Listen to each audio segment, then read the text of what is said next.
Hey everyone, welcome back to the Rideshare Hub. I'm Jacob Letman. Before we get going with today's sweet video, if you accidentally forgot to use a referral code to start driving for Uber, it's okay. I'm going to show you how to use a retroactive sign-up code so you can get your guarantee of up to $1,000. All right, all you got to do is open the Uber driver app. At the top of the screen, you're going to see either your picture or 3 lines. Click there. Then you're going to click Earnings. Next, click Help or the question mark, depending on what you see. Click Account and Payment. Then click Referrals. Click Invited Driver, report my missing or incorrect driver referral. Click Send a Message. The invite code that you're going to use is JACOBL17756UI. Friend's name is Jacob Letman. Phone number is going to be 307-349-7713. And the email address is goodvibetribe222@gmail.com. Finally, under details, you're just going to put, my friend Jacob referred me to drive for Uber. That's it. Send it in and get your guarantee of up to $1,000 to start driving with Uber. Hey Rideshare gang, what's up? Welcome back to another edition of the Rideshare Hub. I'm Jacob Letman. Got another great episode for you today. Might surprise you what the topic is, even though you read the headline of this video before you clicked on it, so you already know, but still might surprise you. Anyway, hey, before we get started, make sure you subscribe to our channel, and here's why. Because every time that we come out with a new video, you're going to get a notification on your phone, ping, you're going to be able to hit that, see our new video, new information. Why is that important? Well, big deal that's just happening right now in California, right? They're looking at changing rideshare drivers from independent contractors to employees. That's a huge change. And so Dylan brought out a great video, all the inside information that you need to know about that. So anyway, there's big information coming out all the time, and when we hear about it, we come out with a new video, and you can get that right away if you subscribe to our channel. All right. Hey, if you haven't started driving for rideshare, jump down into the description below. You'll find some links. You can click on those, follow them through. You'll get sign-on bonuses to start driving. Even though after today's video, you might not want to drive, but that's up to you to decide. All right, so what are we talking about today?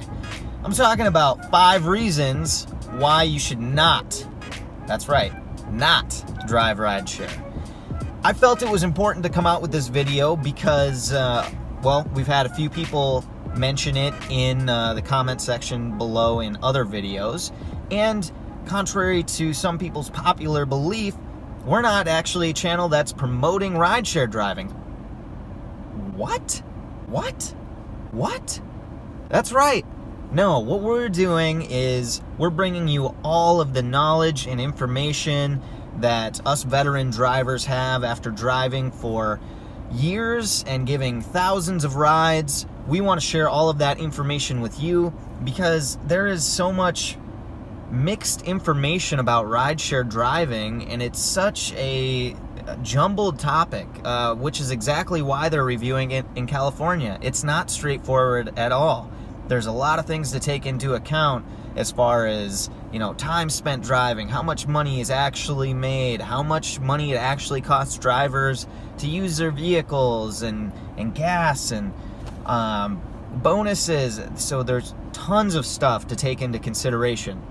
So our job on this channel is to give you all the information that we have in the best way, most accurate way possible, so that you can take it into account and make an informed decision on what works best for you. That's our goal, and so that's why we're having today's video topic. All right, so let's kick this thing off. 5 reasons not to drive rideshare. Number 1, that is car wear and tear. I love my vehicle. I'm so sorry. I'm so sorry that I have to use you so much. I love my vehicle. I've given nearly 1,000 rides now, I believe. A lot of highway miles on my vehicle. I put on 80,000 miles in 2.5 years total driving.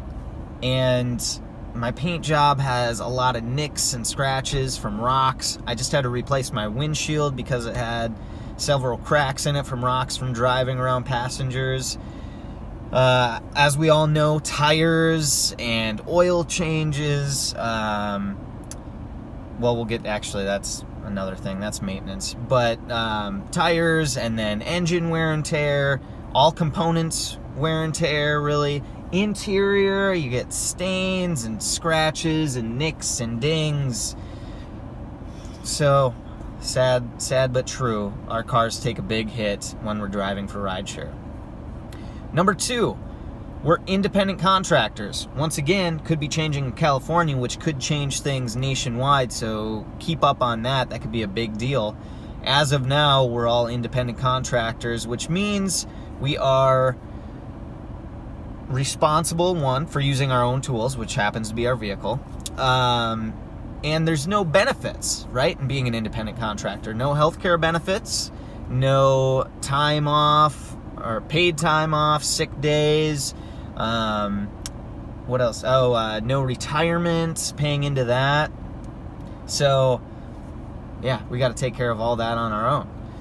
Number 3, this is a big one, and that's inconsistent pay. You know, any other job you go to, you clock in, you know exactly what you're going to be making each hour.